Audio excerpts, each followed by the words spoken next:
পেলাই যদি চৰকাৰ আহে তেওঁলোকে সাংবাদিকৰ কাৰণে বহুত আঁচনি দিব আপোনালোকে কি কৰিব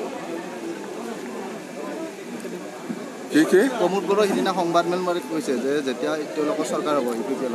সাংবাদিকসকলক বহুত আঁচনি দিব বিদেশত ভ্ৰমণ দিব আপোনালোকে কি কৰিব আপোনালোকৰ চৰকাৰে প্ৰমোদ বড়ো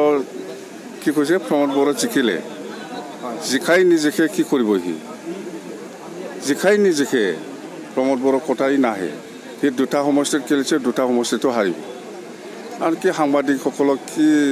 সন্মান দিব ওলাইছে সি কেতিয়া সন্মান দিছে সি সাংবাদিকসকলক মইতো সাংবাদিক হিচাপে যেনেকৈ সন্মান পাব লাগে এই সন্মানটো মই দি আহিছোঁ আগৰ পৰাই 40টা বিজেপিটো জিৰ' হ'ব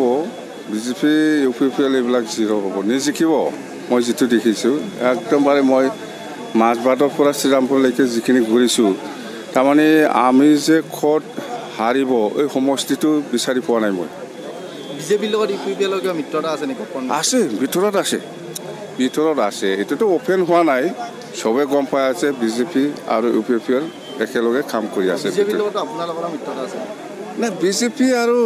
BPF লগতো মিত্ৰতা আছিলে কিন্তু BTC নিৰ্বাচনৰ ক্ষেত্ৰত ৰঞ্জিত দাস ডাঙৰীয়াই কৈ আছে যে